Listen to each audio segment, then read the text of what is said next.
Bismillahirrahmanirrahim. Assalamualaikum warahmatullahi wabarakatuh. Waalaikumsalam. Alhamdulillah wassalatu wassalamu ala Rasulillah wa ala alihi wa ashabihi wa wala. La haula wa la quwata illa billah. Asyhadu an la ilaha illallah wahdahu la syarikalah wa asyhadu anna Muhammadan abduhu wa rasuluhu alladzi la nabiyya wa la rasula ba'dah. Laqad qala Allah ta'ala fi kitabihil karim ba'da a'udzu billahi minasyaitonir rajim. Ya ayyuhalladzina amanu taqullaha haqqa tuqatih wa la tamutunna illa wa antum muslimun. Amma ba'd fa inna asdaqal hadithi kitabullah wa khairal hadi hadi Muhammadin sallallahu alaihi wasallam. Allahumma akhrijna min dhulumatil waham waftah lana abwabal ilm wa akrimna binuril faham wa sahhil akhlaqana bil hilm. Allahumma yassir wa la tu'assir fa inna taysira kulli asirin yasirun alaik. Rabbana zidna ilman warzuqna fahman walhiqna bis salihin birahmatika ya arhamar rahimin. Hadirin rahimani wa rahimakumullah, segala puja-puji serta syukur selalu dan senantiasa kita panjatkan kehadirat Allah Subhanahu wa taala. Mudah-mudahan kita semua selalu mendapatkan inayah, hidayah dan taufik dari Allah Subhanahu wa taala, sehingga semua amal ibadah yang telah, sedang dan akan kita laksanakan dibantu oleh Allah untuk disempurnakan sehingga bisa diterima dengan pahala berlipat ganda. Dan mudah-mudahan kita semua bisa istiqomah dalam ketaatan kita kepadanya hingga akhir hayat kita kelak insyaallah. Salawat beriring salam tak lupa kita sampaikan kepada junjungan kita Nabi besar Muhammad sallallahu alaihi wasallam, kepada keluarga beliau, kepada para sahabat beliau dan juga kepada para pengikutnya. Yang mudah-mudahan kita semua masuk ke dalam barisan pengikut Rasulullah sallallahu alaihi wasallam yang besok di yaumul qiyamah mudah-mudahan kita semua bisa mendapatkan syafaat dari beliau. Amin ya rabbal alamin. Seperti biasa kita baca dulu di surat An-Nasr. A'udzu billahi minasy syaithanir rajim. A'udzu billahi minasy syaithanir rajim.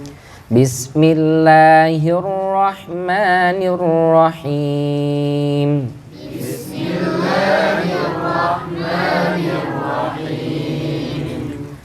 Idza jaa nasrullahi wal fath.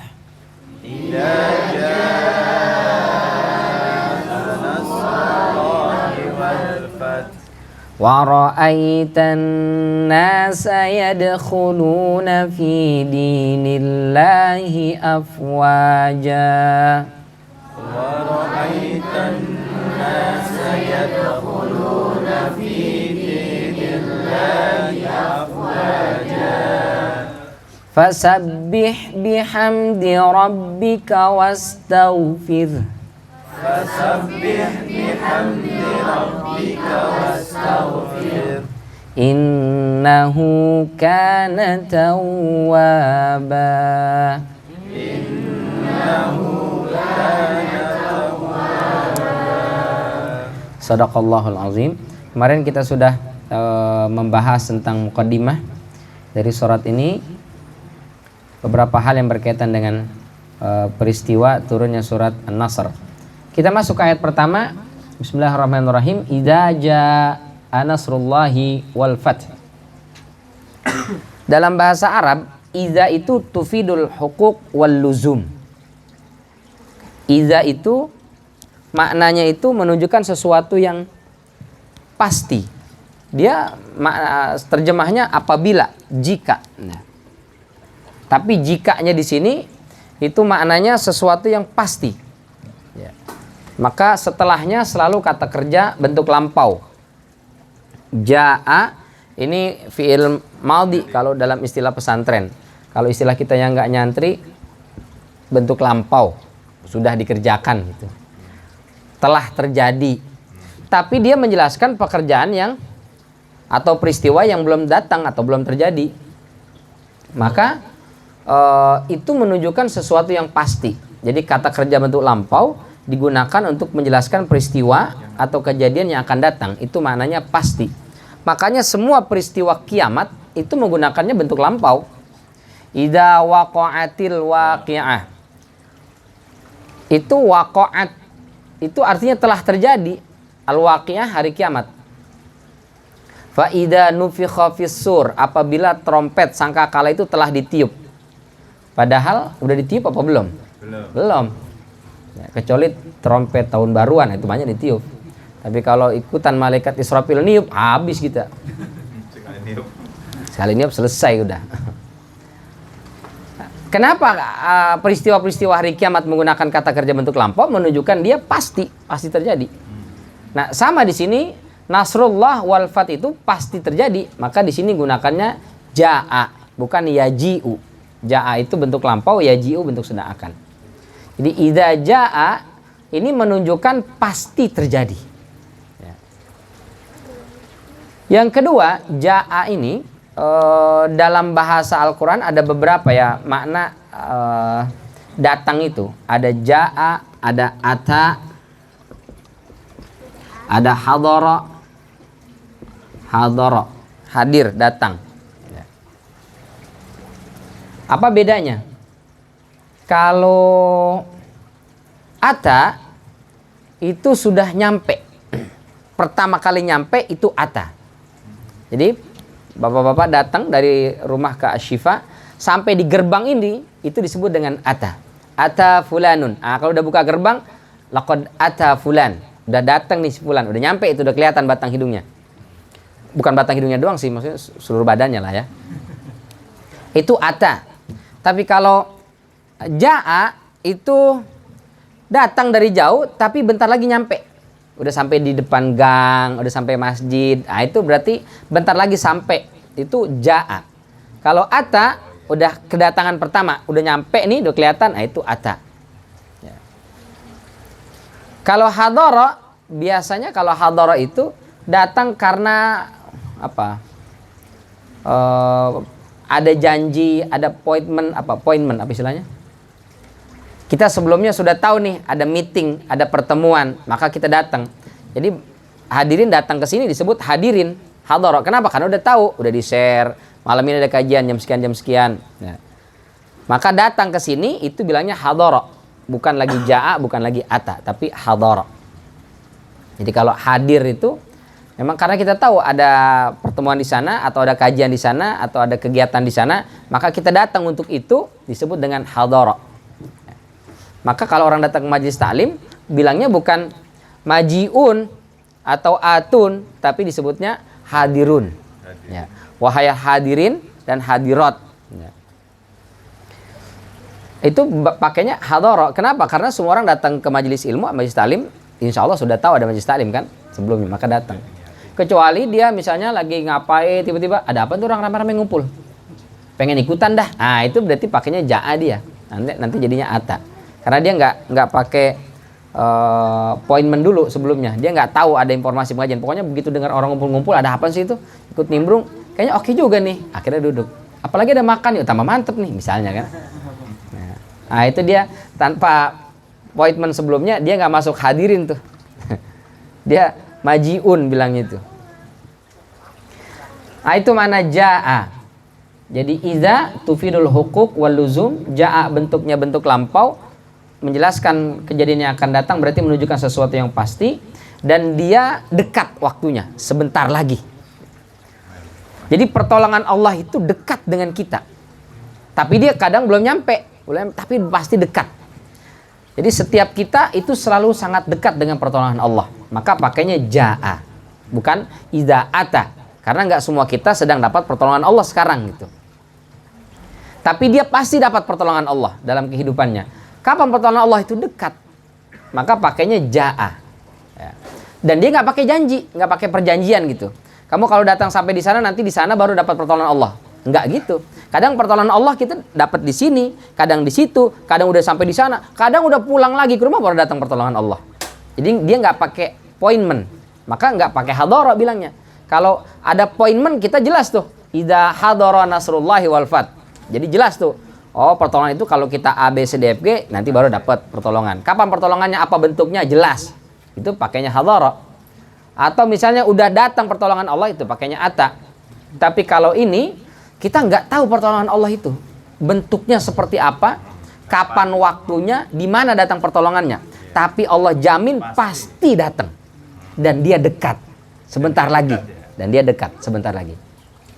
Itu mana jaa. Selama ini kita baca idza jaa nasrullahi wal fath, apabila telah datang pertolongan Allah dan kemenangan. Udah gitu aja lewat gitu. Sekarang kita tahu, oh ja'a itu ternyata luar biasa maknanya. Tidak seperti ata, tidak seperti hadara. Maka kita menjadi yakin bahwa kita pasti akan mendapatkan pertolongan Allah. Terus Nasrullah ini kalau dalam bahasa pesantrennya disebut dengan idhofah. Kalau bahasa kita bukan orang pesantren ya kata majemuk. Kata majemuk. Ya.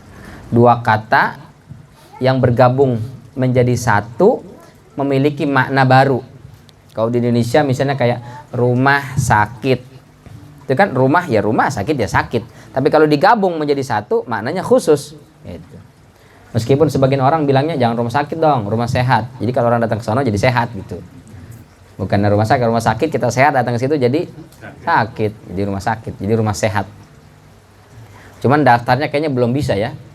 Kalau kita mau bikin rumah sehat gitu, tetap saja daftar itu tetap harus rumah sakit. Jadi rumah sakit, rumah sehat. Gitu. Jadi RS rumah sehat gitu. Nah Nasrullah ini bentuknya berarti majmuk. Majmuk kita pernah sampaikan maknanya ada 3. Kalau Nasrullah ini majmuk itu maknanya 3. Bisa bermakna min, bisa bermakna fi, bisa bermakna li. Kalau min berarti artinya dari. Kalau fi artinya di atau dalam. Kalau li artinya milik atau bagi. Kayak misalnya kita bilang Nasrullah. Ini maknanya min fi apa li? Pertolongan dari Allah, pertolongan di Allah atau pertolongan milik Allah? Dari, berarti min di sini maknanya. Kalau Baitullah itu rumah dari Allah, rumah di Allah atau rumah milik Allah? Rumah milik Allah. Berarti Baitullah ada makna li di situ. Kalau Ashabul Kahfi, sahibul bait itu sahib dari rumah atau di rumah atau milik rumah? Di rumah. Sahibun fil bait maknanya. Ashabun fil kahfi, ashabun fil jannah. Dan seterusnya. Nah Nasrullah berarti ini artinya pertolongan dari Allah. Kita kalau dapat pertolongan, yang ngasih pertolongan itu penting ya. Menunjukkan besarnya pertolongan tergantung siapa yang ngasih. Saya punya teman polisi, kalau ada apa-apa tinggal hubungi dia. Tar dulu, polisi jabatannya apa ya. Nggak semua polisi punya power yang sama. Kalau jabatannya jenderal, sebut namanya, kelar urusan. Tapi kalau dia baru masuk, baru lulus akademi, baru barada, kita sebut sampai busa mulut kita, nggak bisa, nggak mempan itu. Jadi siapa dia itu menentukan besar pertolongannya. Ya. Kalau kita sebut jabatannya semakin tinggi, berarti semakin besar bentuk pertolongannya. Ngaruhnya lebih besar. Ya. Pertolongan dari RT dengan pertolongan dari RW, kira-kira kuatan mana tuh? RW. Banyak kan mana duitnya ya. Di sini emang RT duitnya tapi nggak berseri. Nah itu kuat juga. Berarti dia punya power namanya tetap lebih tinggi. Ya. Nah ini tidak ada yang paling tinggi. Jangankan melebihi, mendekati saja nggak ada dari Allah Subhanahu Wa Taala. Maka kalau sudah Nasrullah itu berarti menunjukkan pertolongan ini sangat besar. Tidak ada satupun yang bisa menghalangi itu. Kalau Allah sudah nolong, nggak ada yang bisa mencegah. Allahumma la mani'a lima a'taita wa la mu'tiya lima mana'ta. Ya Allah, tidak ada yang bisa mencegah kalau engkau sudah kasih. Dan tidak ada yang bisa ngasih kalau Allah sudah cegah. Nggak bisa. Kalau Allah yang sudah kasih, nggak ada kata mustahil buat Allah. Jagat raya bisa hancur, bumi bisa hilang kalau Allah mau kan. Apalagi cuma sekedar penyakit. Kalau kata Allah sembuh selesai. Maka kita doakan Mang Ujang supaya sembuh. Dengan Nasrullah ini, pertolongan dari Allah. Nggak ada yang mustahil buat Allah Subhanahu Wa Taala. Itu menunjukkan betapa maha kuasanya Allah Subhanahu Wa Taala. 3 orang terperangkap dalam gua, batu gede begitu bisa bergeser. Ya, dengan tawasul amal solehnya bergeser-geser sampai kebuka, luar biasa itu. Itu kalau nasrullah sudah datang, yakin masalah saya besar, Allah jauh lebih besar. Masalah saya berat, Allah jauh lebih azim, lebih agung. Kecil lah masalah itu. Beban saya luar biasa, Ustadz, Allah jauh lebih luar biasa. Jadi yang penting yakin ja'a nasrullah itu, pertolongan Allah pasti datang. Wal fath dan kemenangan. Al fath, kemenangan. Orang bisa menang karena adanya nasrullah, pertolongan Allah. Bisa menang. Berarti Maroko nggak dapat nasrullah, Ustaz. Artinya kalah tadi malam.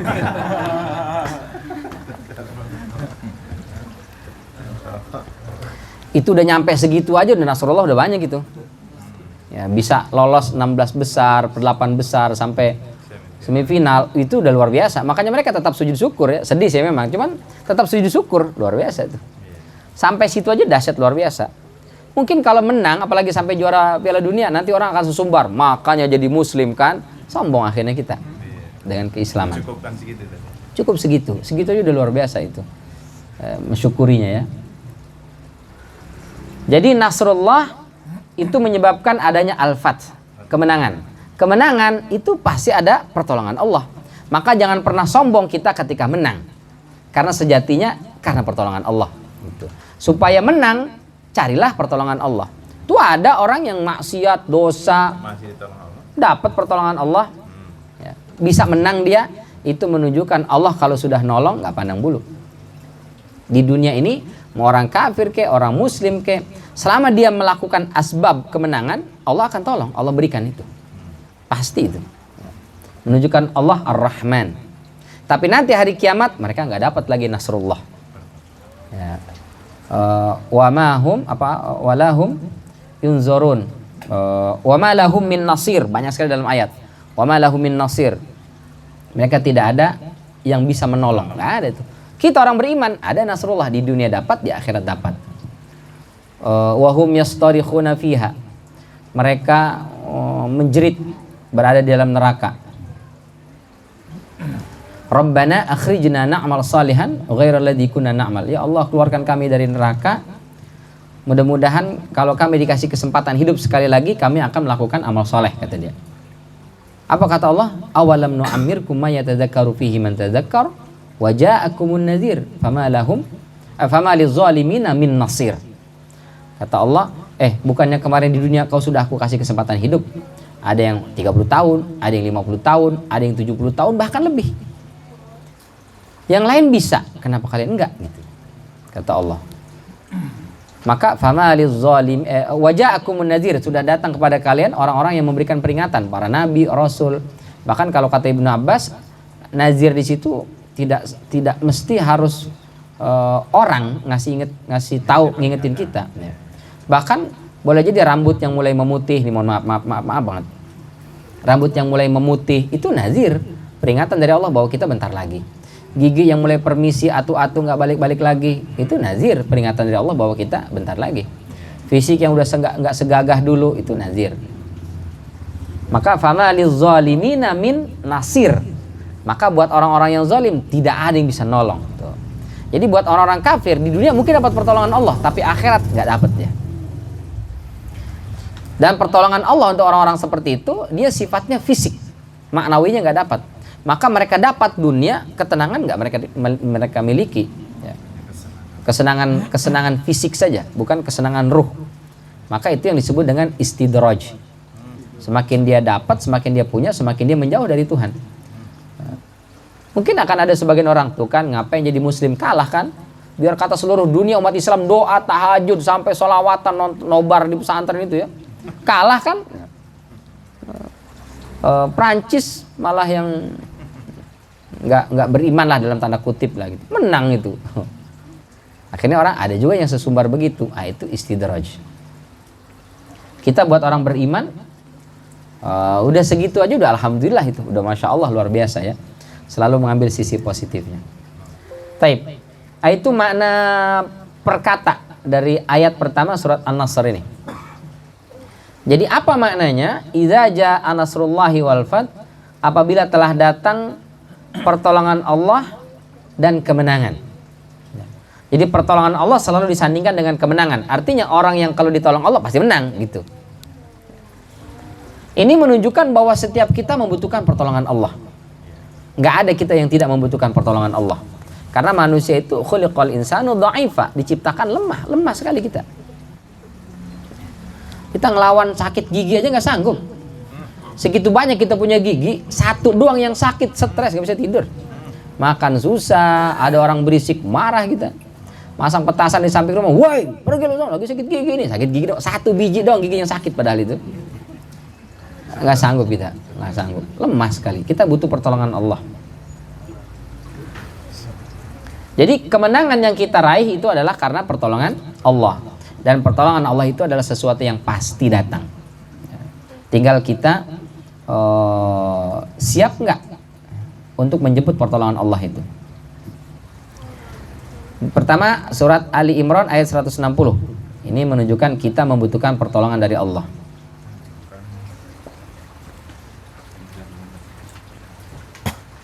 Surat Ali Imran ayat 160. Ingat tak?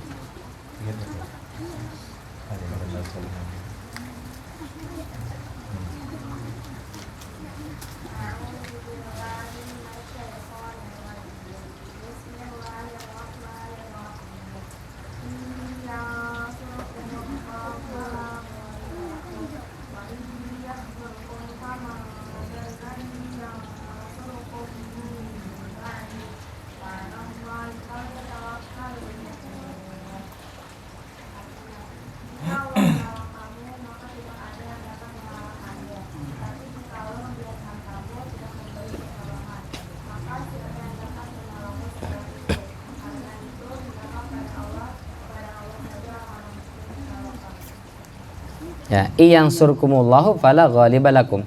Kalau Allah sudah nolong, udah nggak ada yang bisa ngalahin tuh. Dan ketika Allah menghinakan kita, siapa lagi yang bisa nolong kita? Maka kita sangat butuh pertolongan Allah. Wa 'alallahi falyatawakkalul mu'minun. Maka hendaklah orang-orang beriman itu selalu bertawakal kepada Allah. Jadi Allah tuh pasti menolong hambanya. Dalam surat Ar-Rum ayat 5 dan 6.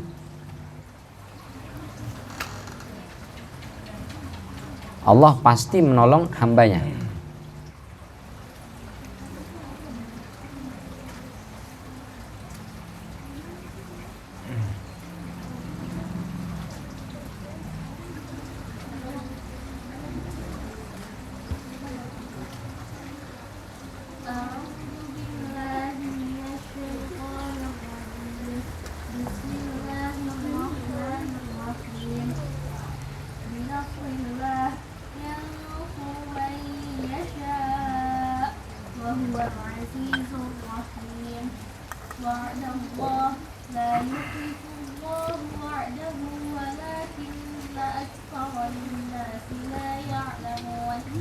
Yang artinya karena pertolongan Allah, Dia menolong siapa yang Dia kehendaki.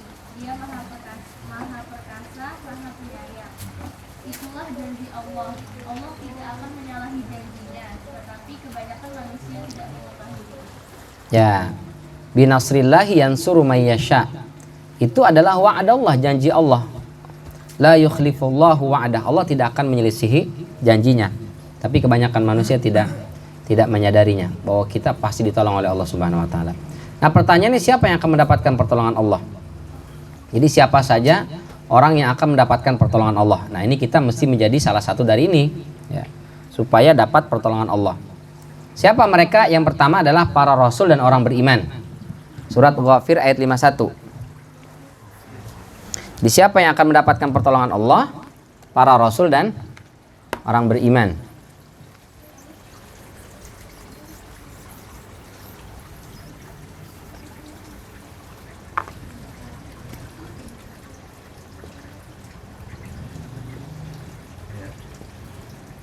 Surat Ghafir ayat 51.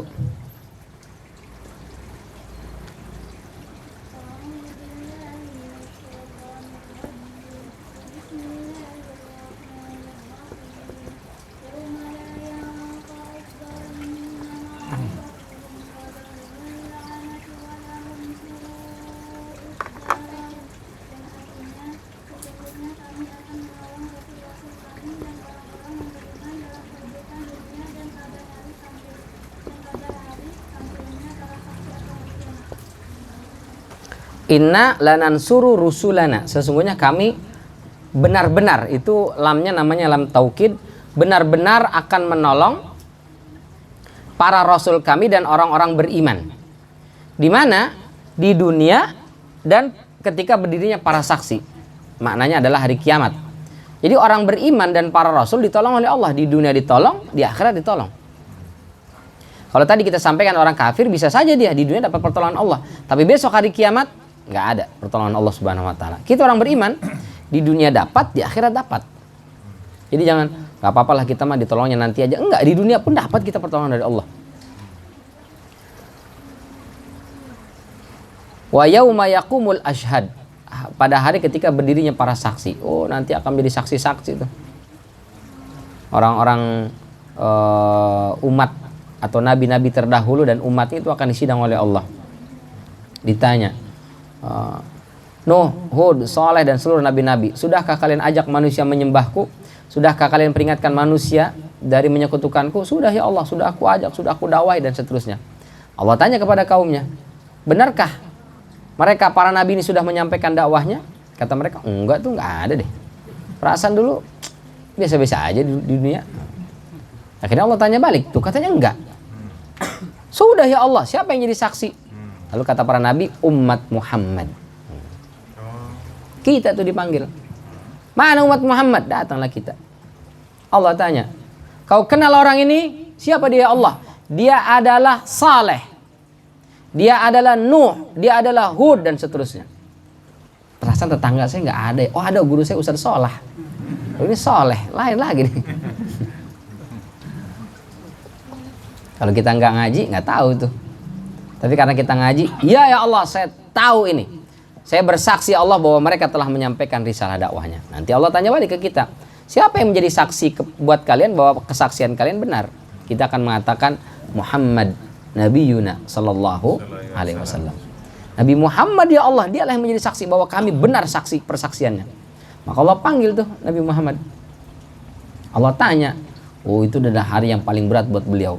Nasib miliaran manusia terakhir ditentukan oleh kesaksian beliau. Luar biasa itu. Fa kaifa idza ji'na min kulli ummatin bi syahidin wa ji'na bika ala haula'i syahida. Surat apa itu? An-Nisa ya Ustaz. Nisa 41 kalau nggak salah. Ibnu Mas'ud baca sampai situ nangis Rasulullah. Setiap kali dengar ayat itu nangis. Fa kaifa idza ji'na min kulli ummatin bi syahidin. Bagaimana menurutmu jika nanti hari kiamat setiap rasul kami datangkan lalu kami sidang lalu kami datangkan seorang saksi, wajib nabika ala haula'i syahida. Lalu kami datangkan engkau ya Rasul menjadi saksi untuk semua mereka itu. Wah itu berat. Berat ya. Kita jadi saksi dalam satu kasus aja tuh kalau nggak ngerti-ngerti banget, keringet dingin kita tuh. Stres. Apalagi hakim nanya udah luar biasa. Ah, kamu yang benar yang mana? Yang di BAP apa yang barusan kamu bilang? Iya mohon maaf yang mulia lupa. Kamu gimana sih jadi misalnya lupa kok? Ditanya cecer kita. Bingung. Belum nanti yang nanya yang pengacaranya, belum nanya, waduh macam-macam. Jadi jaksa penuntut umumnya ya. Jadi menurut kamu ini dia dikawal sampai ke kamar mandi? Ya masa orang kamar mandi dikawal? Nah, kalau enggak pintar-pintar jawabnya kita stres itu. Pusing. Itu baru satu kasus itu. Yang sampai sekarang belum kelar-kelar itu. Baru satu kasus. Hari kiamat semua manusia, ya Allah. Itu janji Rasulullah. Janji Allah untuk Rasulullah. Dan itu Allah bantu. Kalau enggak Allah tolong, enggak bisa itu. Stres. Kita juga sama insya Allah akan ditolong oleh Allah Subhanahu wa taala.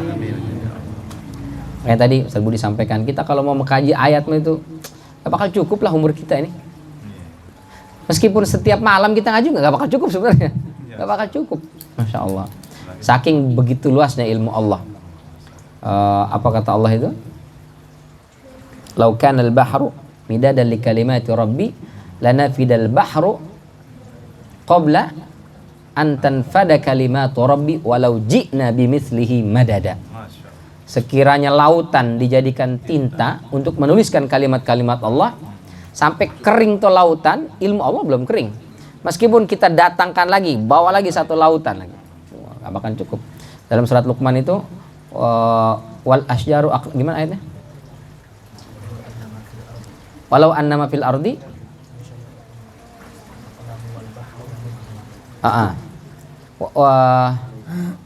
wal bahru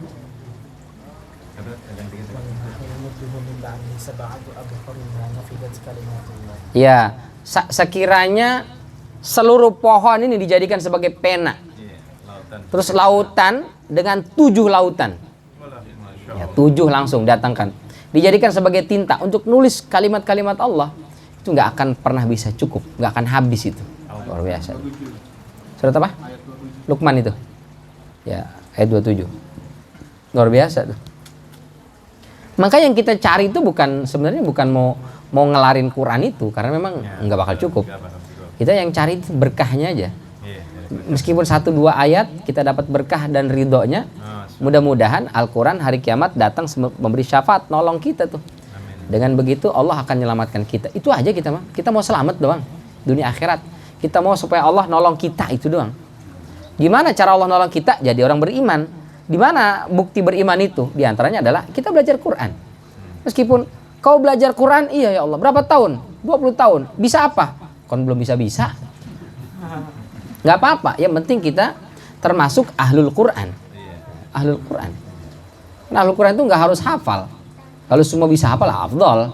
Tapi kalau nggak bisa hafal, minimal ada 1-2 surat yang kita hafal. 1-2 ayat yang kita hafal.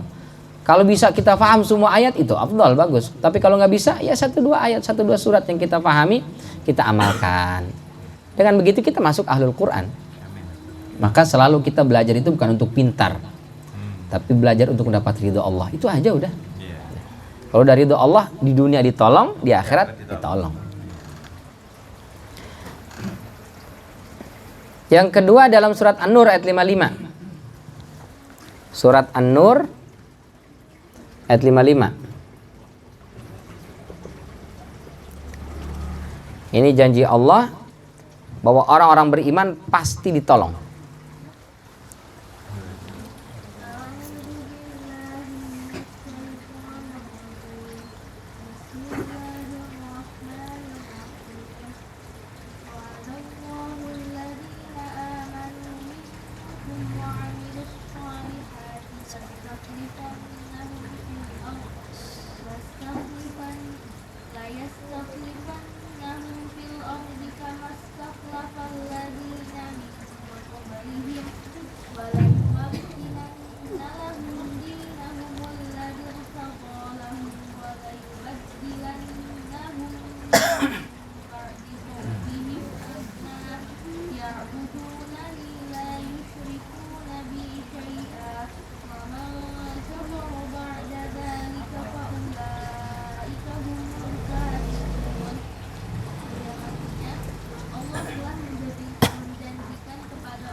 Nah, ini janji Allah.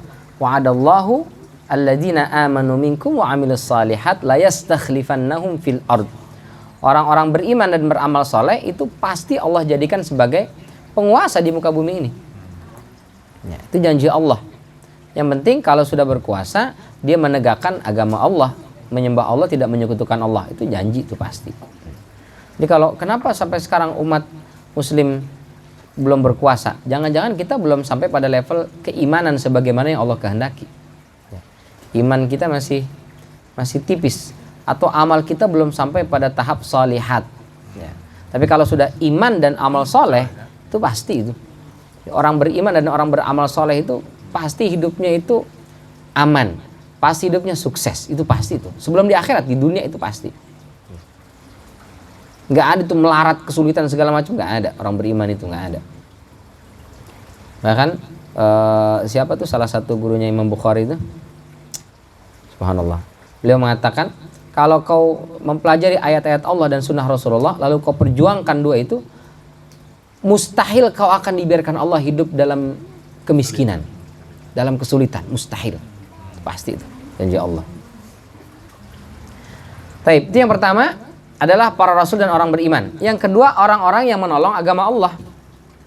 Mereka yang menolong agama Allah.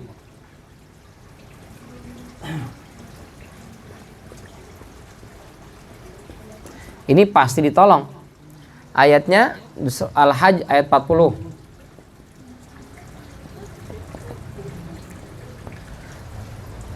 Surat Muhammad ayat 7.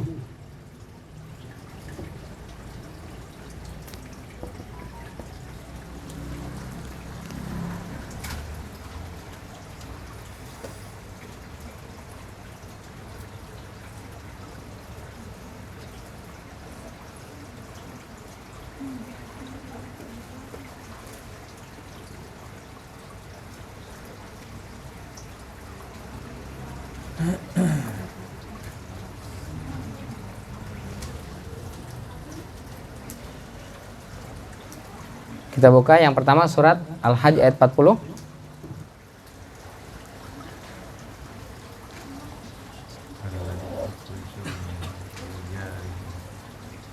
Ingat tak? Alladzina dari saat yang baca. Ya, cepat. Al-Hajj 40. Ayat 40 kan. Alladzina yukhriju min diyarihim. أعوذ بالله من الشيطان الرجيم الذين أخرجوا من ديارهم الذين أخرجوا من ديارهم Di ghairi الذين أخرجوا من ديارهم بغير حق إلا أن يقولوا ربنا الله ولولا دفع الله الناس بعضهم ببعض لهدمت صوامع وبيع وصلوات ومساجد يذكر فيها اسم الله كثيرا ولينصرن الله من ينصره إن الله لقوي عزيز.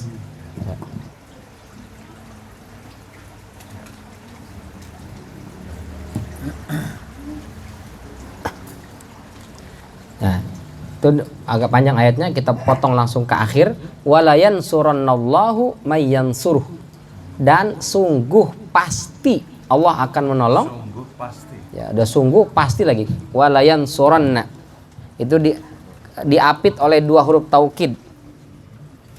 Walayan surannallah. Ini la namanya taukid, artinya sungguh. Yang kedua nun bertasdid juga taukid. Jadi dua huruf taukid ini menandakan sungguh benar-benar. Pasti itu. Pasti sungguh benar-benar.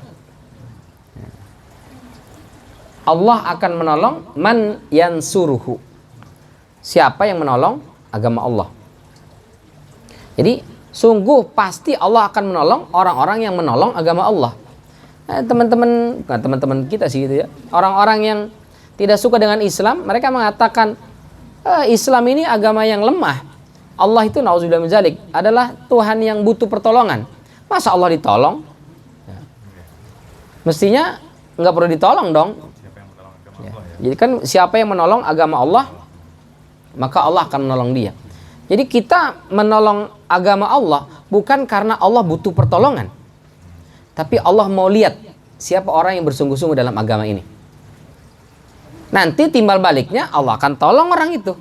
Jadi sebenarnya kita menolong agama Allah bukan karena agama butuh pertolongan, tapi kita yang butuh pertolongan itu. Saya butuh pertolongan Allah, maka kalau Anda butuh pertolongan Allah, tolong dulu agama Allah. Nanti Allah akan tolong Anda gitu. Iya. Nah terus kalau kita nggak menolong, Allah akan hadirkan orang-orang yang menolong. Ada atau tidak adanya campur tangan kita, agama ini akan tetap eksis. Ya. Jadi jangan pernah berpikir ini kalau nggak saya tolong agama Allah nih mungkin akan hilang sirna di atas muka bumi. Oh enggak, Allah nggak butuh Anda. Anda yang butuh Allah. Agama ini akan tetap jaya. Apa ayatnya itu? Yang walau karihal kafirun itu Wallahu mutimmu nurihi walau karihal kafirun. Allah akan tetap menyempurnakan agama Allah ini meskipun orang-orang kafir, orang-orang musyrik, orang-orang zalim nggak suka, tetap akan eksis agama ini. Cuman Allah mau lihat nih agama ini eksis, siapa orang nih yang pada ikut ya mensukseskan eksistensi agama ini. Nah, itu yang akan dapat ganjaran nanti hari kiamat. Karena ada orang yang bodo amat lah, terserah lah. Mau pada sholat kayak mau kagak kayak bodo amat dah. Mau pada bisa baca Quran kayak mau kagak terserah dah. Urus aja masing-masing. Nah udah, ya udah dia masing-masing diurus. Allah nggak akan ngurus dia juga tuh. Tapi kalau kita peduli, maka Allah akan peduli juga dengan nasib kita. Gitu. Ini sebenarnya kepedulian itu karena kita butuh kepedulian Allah terhadap diri kita. Wahai orang-orang beriman, kalau kalian tolong agama Allah, yansurkum, Allah akan tolong kalian. Wa yusabbit aqdamakum, Allah akan memantapkan langkah-langkah kalian dalam surat Muhammad itu. Yang ketiga, siapa yang dapat pertolongan Allah adalah mereka-mereka yang bersabar dan takwa.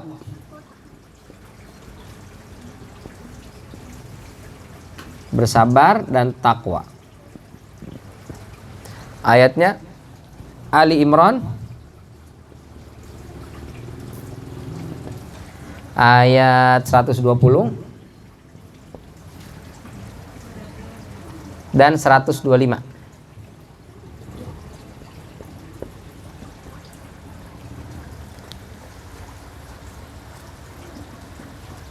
Yang 125 kita baca.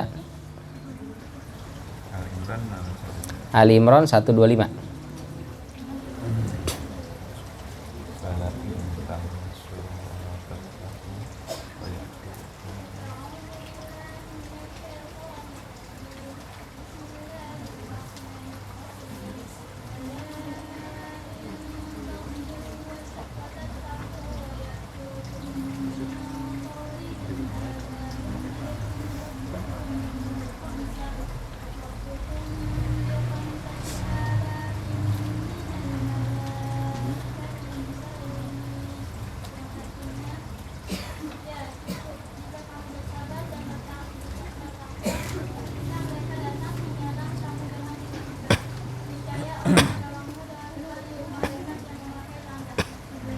Oh.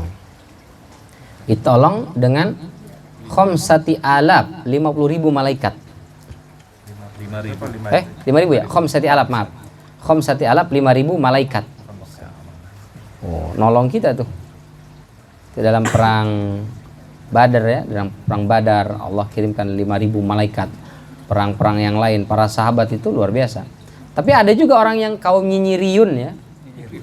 Kaum nyinyiriyun itu mereka mengatakan malaikat itu ternyata tidak sehebat yang kita kira katanya. Kenapa? Masa mesti banyak banget sampai 5.000 malaikat? Satu aja sebenarnya cukup.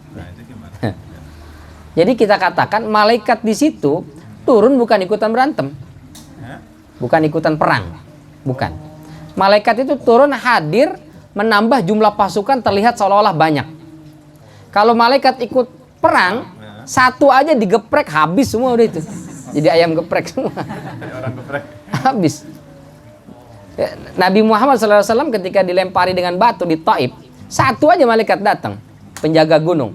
Ya Rasulullah, bilang iya. Ini bukit, menurut Taif di bawah, prek, habis satu negeri Taif itu semua kami binasakan. Satu malaikat tuh. Ya. Kata Rasul jangan. Fa innahum qaumun la ya'lamun. Allahumma hdi qaumi fa innahum la ya'lamun. Semoga Allah memberikan hidayah kepada kaumku ini. Mereka sedang nggak ngerti.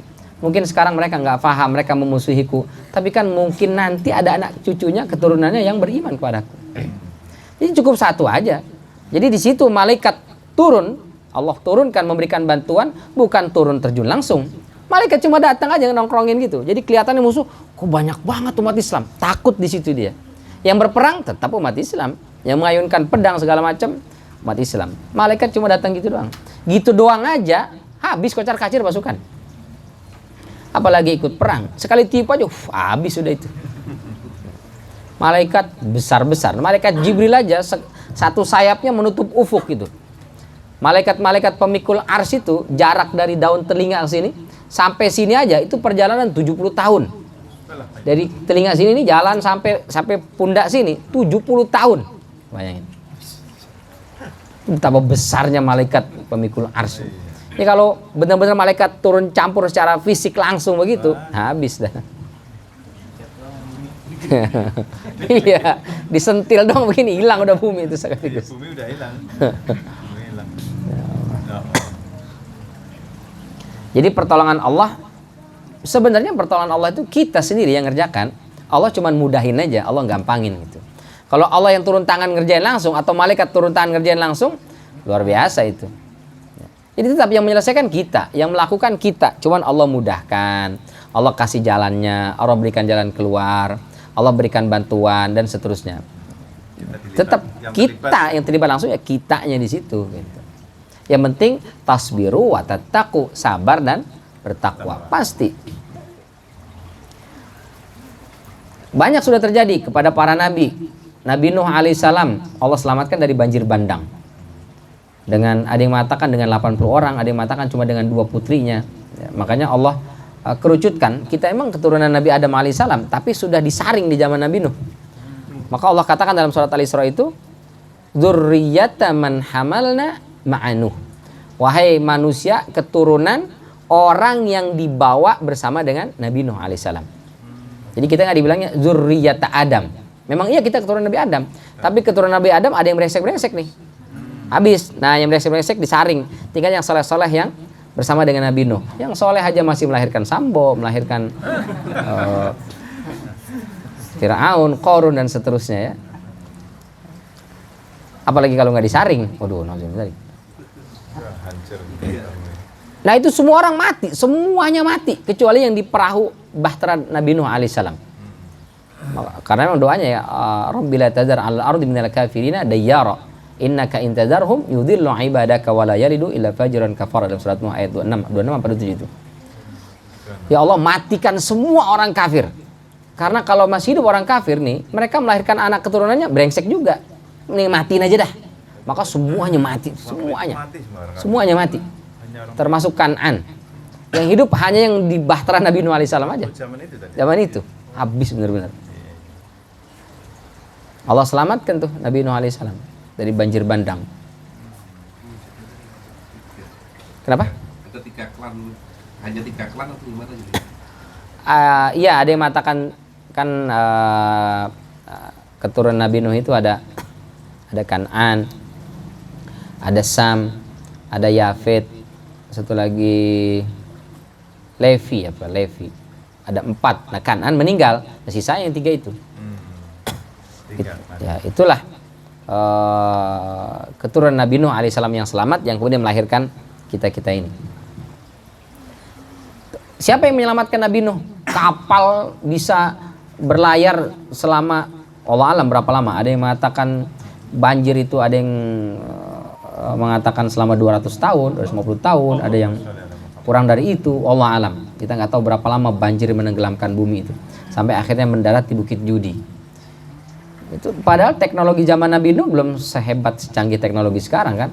Kok bisa perahu yang dibikin secara manual begitu tapi bisa menyelamatkan manusia dari banjir bandang yang disebabkan hujan yang turun dan air yang keluar dari tanah. Maka jadi banjir itu. Luar biasa itu. Kalau bukan Allah, mustahil.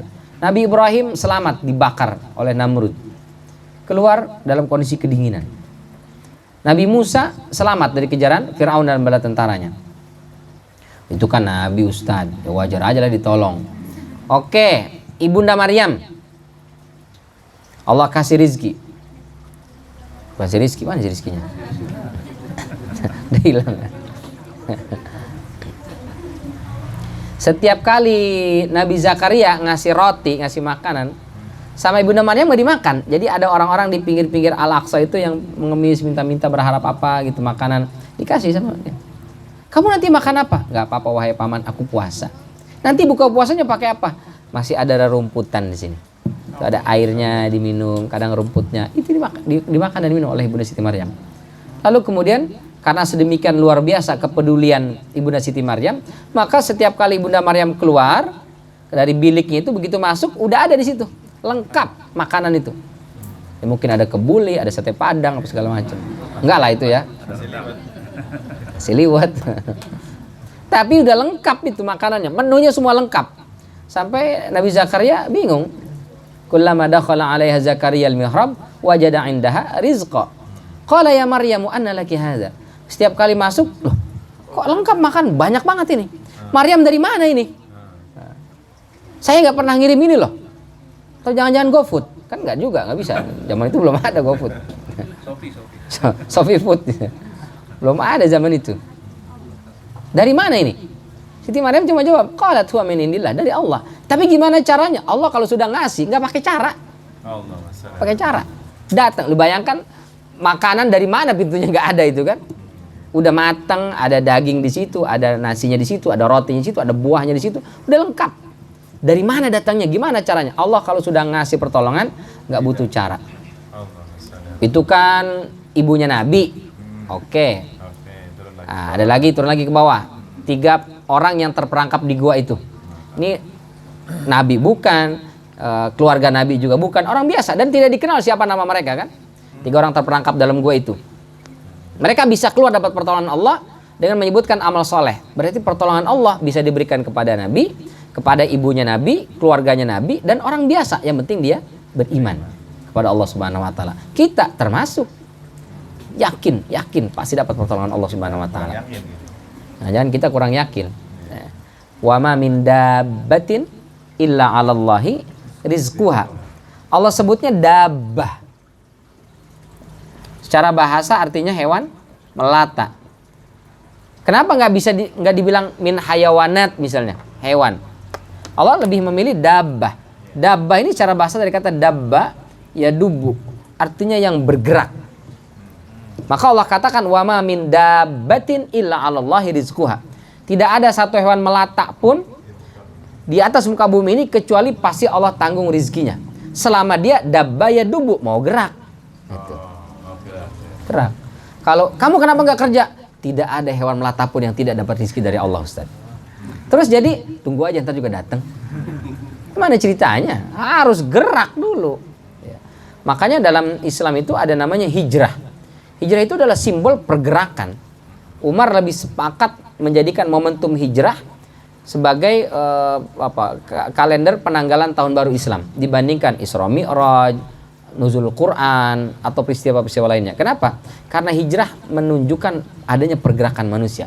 Bahwa manusia itu hidup harus berubah, harus bergerak terus. Jangan statis, dia harus dinamis. Hari ini kita melakukan ini, besok melakukan itu. Gagal lagi, coba lagi nih, coba lagi terus. Maka Allah pasti akan memberikan kemenangan itu kalau kita mau bergerak. Kalau kata Imam Syafi'i, tubuh kita ini kan isinya air. Ya, berapa persen? 70% atau berapa persen? Maka orang itu mungkin bisa hidup tanpa makan. Tapi kalau nggak minum, wah susah itu. Ada yang berbulan-bulan nggak makan, tapi harus minum. Tapi kalau nggak minum, sehari 2 hari aja nggak minum, nggak bisa hidup dia. Air, tubuh kita membutuhkan air. Nah, sifat dasar air itu adalah bergerak dia. Ra'aita rukudal ma'i yufsiduh, kata Imam Syafi'i. Air itu kalau diam menggenang rusak. Tapi kalau dia mengalir bersih tuh. Tapi air kalau sudah diam menggenang rusak dia. Maka dia harus dialirkan. Manusia kalau diam karena tubuhnya isinya air, kalau diam rusak dia lama-lama. Maka harus gerak. Makanya mohon maaf banget. Kita pas lagi kerja masih aktif, kapan sih bisa libur, kapan sih bisa cuti? Begitu dikasih cuti selama-lamanya, pensiun. Yang dicari adalah kesibukan. Kemarin waktu kerja pengen istirahat. Sekarang sudah dikasih istirahat, pengen sibuk. Kenapa? Ustaz, saya kalau di rumah cuma duduk, diem aja. Sakit lama-lama. Harus gerak. Baik. Jadi pertolongan Allah itu pasti datang, tapi bukan dalam kalkulasi manusia. Kalau kita maunya mohon pertolongan Allah, besok langsung datang, jreng. Itu maunya kita. Nah itu Allah katakan nggak semudah itu mas bro. Semua harus berproses. Di surat Al-Baqarah 214. Bahkan seorang nabi sekalipun butuh proses. Al-Baqarah 214.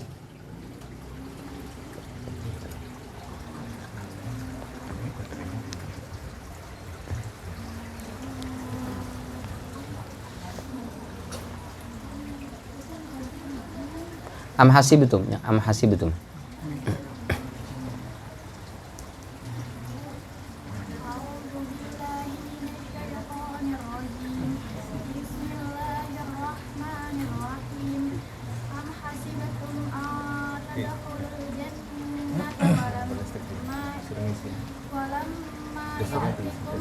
Masalul ladzina khalau min qablikum massathumul ba'sa'u wad-dharra'u wa zulzilu hatta yaqula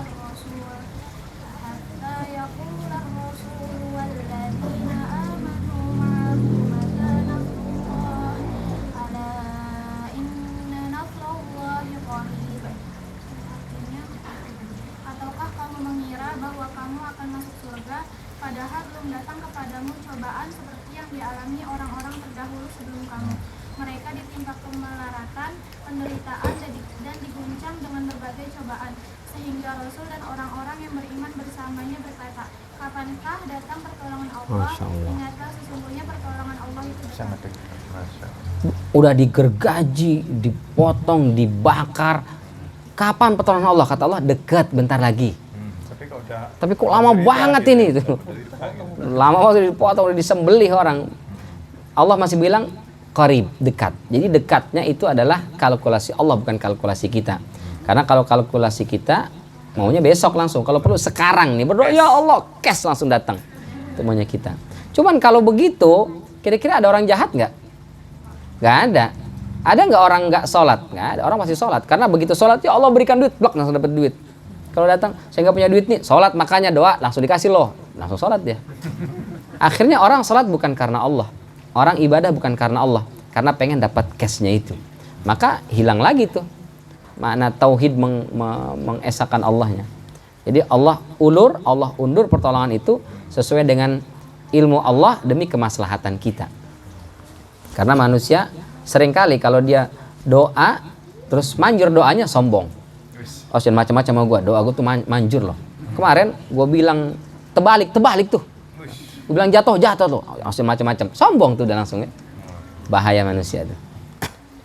Baik, ini barangkali sambil berlari gitu ya. Beberapa hal yang bisa kita bahas dari ayat pertama ini, yaitu tentang pertolongan dan kemenangan yang Allah Subhanahu wa taala janjikan, yaitu kepada para rasul dan orang beriman. Terus orang yang menolong agama Allah dan ketika bersabar dan takwa. Kalau jadi rasul sih nggak mungkin lah, ini udah lewat ini. Udah pastilah, pas ini nggak mungkin. Maka kita jadilah orang beriman. Paling tidak dari mana kita tahu kita beriman, ikut nimbrunglah dengan kelompok orang-orang yang menolong agama Allah. Lalu yang ketiga, berusaha menjadi orang-orang yang selalu bersabar dan takwa. Maka insya Allah mudah-mudahan Allah tolong kita dalam semua aspek kehidupan kita, dan wabil khusus yang terpenting adalah Allah tolong kita besok di yaumul hisab. Amin. Terima kasih atas segala perhatian. Mohon maaf apabila ada kekeliruan dan kekurangan. Kita tutup dengan hamdalah dan kafaratul majlis. Alhamdulillahirabbil alamin. Subhanakallahumma wa bihamdika asyhadu an la ilaha illa anta astaghfiruka wa atubu ilaik. Wabillahi taufiq wal hidayah. Assalamualaikum warahmatullahi wabarakatuh.